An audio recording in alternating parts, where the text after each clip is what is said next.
কিসের চিহ্ন বলবে? তেল তেল ফেলছে। ডাক্তার নোমান এবং তোফা দুইজন মিলে আমাকে বলছে যে শুধু বাচ্চা পালার জন্য আমাকে নেওয়া হবে, আর কিছু করার জন্য, আর বাকি কাজ ওনারা করবে, আর বাকি কাজ ওনারা ম্যানেজ করে নেবে। বলছে যে একটা কাজে কিনে তারপর বাকি কাজ ওরা নিজেরাই করবে, নিজের এই কাজে লোক দিয়ে করাবে। আমি রাজি হয়েছি যে আমি রাজি হয়েছি যে আমি কাজ করতে রাজি আছি, যে বাচ্চাকে আমি পালতে একদমই রাজি আছি। আমি বাচ্চাকে পালবো, তো অন্য কাজ করতে আমি বাধ্য, মানে অন্য কাজ করতে পারবো না, আমার একটু কষ্ট হবে, কারণ আমি ছোটো মানুষ। এই জন্য নানা ভাই বলছে যে আমার নাতির একটু ছোটো মানুষ, এই জন্য কাজটা করতে একটু কষ্ট হবে, এই জন্য ওরা কাজ দিন না, দিলে অল্প অল্প দিন, যে হালকা পাতলা কাজ দিন। উনি নিয়ে যাওয়ার পর 1 মাস পর আমাকে অত্যাচার শুরু হয়েছে, যে 3বার ঘর মোছায়, 3বার কাপড় ধোয়, দুপুরে ধোয়, রাত্রে ধোয়, সকালে ধোয়, 3বারে ধোয়। তারপর একদিন ভাত নষ্ট হয়ে গেছে, এক ডেক দুই পর ভাত নষ্ট হয়ে গেছে দেখা উনি আমাকে গরম তেল পায়ে লাগাইছে, পায়ে চিহ্ন আছে, সে চিহ্নটা আপনাদেরকে আমি দেখাইছি। তো সে চিহ্নগুলো আমাকে এখনও পড়াইতেছে, যে মাথার মধ্যে আঘাত আছে, বাথরুমের মধ্যে দুই দেওয়ালের মধ্যে 2টা বাড়ি খাইছে, সেটা চিহ্ন আপনাদেরকে আমি দেখাইছি। কিন্তু সেটা আমাকে এখনো ব্যথা করতেছে, ধরা যায় না, কিন্তু ব্যথা করে। খাট বেলন দিয়ে আমাকে অনেক বাড়ি দিচ্ছে, সে আঘাতটা আমার ব্যথা করে পেছনের মধ্যে ছিল।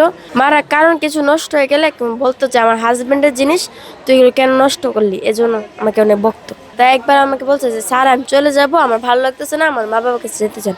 বল না, কুত্তার বাচ্চা তুই আমার ঘরে থাকবি, তোরা আমি কবর দিমু, তোরা আমি সব কিছু করুম, তোরা আমি বিয়া দিমু, যা মন চায় তা করুম, তুই আমার ঘরে থাকবি, তোরা আমি কবর দিমু, তোর মা বাপ মরুক গা, পুচ্চা মরুক গা, তোরা এটা যায় আসেন। বুধবারে আমি আমার বাবাকে নিয়ে ওর বাসাত গেছি, গিয়ে দিই ঘর তালা। তারপর বৃহস্পতিবার গেছে, শুক্রবার আমি ফোন দিছি, সিরিয়ালের ছেলে বলতেছে স্যারে রোমান স্যারে ব্যস্ত আছে, এখন ফোন করতে পারবো না। পরে আমি রাইকা দিছি। শনিবারে ফোন দিছি স্যারের কাছে, স্যারে বলে কি আমি আপনার মেয়ে তো আমার বাসাতে 50,000 টাকা নিয়ে পলাই গেছে। আমি কি অসারণ কি করুম, আমার জামাইরা আমি কি বুঝতাম, আমি গল্লি লাইছি। যখন তখন গাড়ি তুইটা ওর বাসাত গেছি, গিয়া লাইতে আর 10টা বাজে বাড়িতে গেছি। স্যারের বয়ে নিশ্চিন্তাভাবে বয়ে লইছে, আমি জিটি করছি, আপনারা দেড় যেটা করেন, আপনারা পুলিশের দ্বারা যান নাকি ভান। এরপরে মেয়ে তো পাই না, তো কতদিন গেছে গা, মেয়ে পাই না।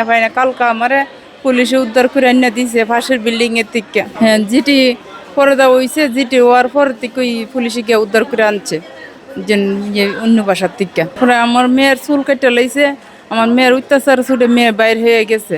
কারণ হেরা কোনো চেষ্টা নেই, আমি চেষ্টা করে বাইর করছি। আর যা অতদিন ধরে কান্দা কাটি, কাউন নাই, ঘুম নাই, গোসল নাই, এইটা বাইন বেড়ে শহরে সারাদিন ঘুরতে ঘুরতে, রাইতেও ঘুরছি, দিনও ঘুরছি। আমি চেষ্টা করে, আমি আল্লাহ মিলাইছি আমার। আমি মনে করছিলাম না মানুষ ভালো মানুষের উপরে যদি ফইরাতায় পামো, নাহলে খারাপ মানুষের তো উপরে বললে তো আমি পাইতামই না। প্রথমে আমার শ্বশুরে তার বাসার মাঝে আমার মেয়েটারে দিছে, ওই হাসপাতাল আসতো রুগী দেখতো। পরে ওনারে কম্পাউন্ডারের লগে নাম হইলো মিন্টু, তার মাধ্যমে পরিচয় হয়ে আমার মেয়েটারে দিছে প্রায় 9 মাসের মাঝে। যখন কুরবানি রমজানের ঈদ গেছে, রমজানের আগে আমার শ্বশুর আইসে বাচ্চাটা নিবা দেখবার লাগে, বাড়িতে নেওয়ার লাগে, 2 দিন ছুটির লাগে। কিন্তু মেয়েটা পুষে আমার মেয়ে তো আমার শ্বশুর বাড়িতে ফাটাই দিছি। 1 সপ্তাহ পরে আইসে নিয়ে যায়। ওর 1 সপ্তাহ আইসে, পরে গেছে, পরে কইতেছে টাকা গেছে গা। পরে আমার শাশুড়ি আইসে, জানি আয়া কইতেছে 1 সপ্তাহ পরে এরা গেছে গা, হসপিটাল থেকে বিদায় করে দিছে। তারপরে আমার ওয়াইফ গেছে পরে কইতেছে আমার ওয়াইফের সিজার হইব, সিজারের পরে নিয়ে পরে এরা গেছে গা। রমজান মাস গেল, ঈদ গেল, জানি পরে যখন ফোন দিছে, পরে কইছে আপনার মেয়ে তো আজকে 3 দিন হয়েছে আমার বাসাতে নিখোঁজ হয়ে গেছে গা।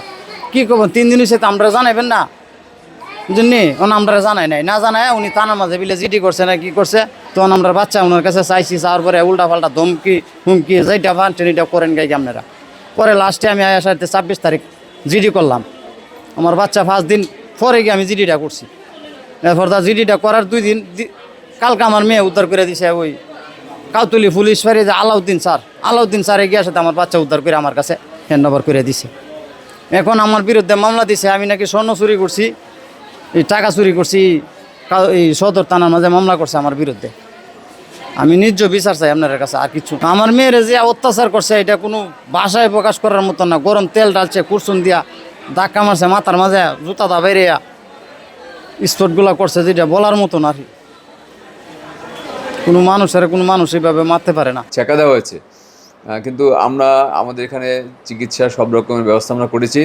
আমরা এখানে ওষুধপত্র, স্যালাইন, ইনজেকশন যা লাগে সব ধরনের ব্যবস্থা আমরা করে রেখেছি এবং আমরা সব চিকিৎসাই তাকে দেবো এবং ফ্রি দেবো সবগুলোই এবং তার চিকিৎসার কোনো সমস্যা হবে না।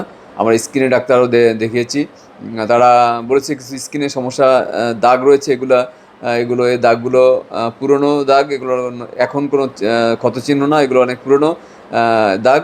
এই দাগগুলো নিয়ে সন্দেহ রয়েছে, যেগুলো আসলে নির্যাতনের কিনা কিংবা স্কিনের সমস্যা কিনা এটা নিয়ে সন্দেহ রয়েছে। তবে এটা বর্তমানে এই সময়ের কোনো একুট কোনো কেস না, এটা পুরনো দাগ। আর আমরা এখানে চিকিৎসার যে সব ধরনের ব্যবস্থা আমাদের রয়েছে এবং আমরা করবো এবং আশ্বস্ত করতে পারি সবাইকে যে তার চিকিৎসার কোনো সমস্যা হবে না, আমরা এটা ভালোভাবে দেখবো।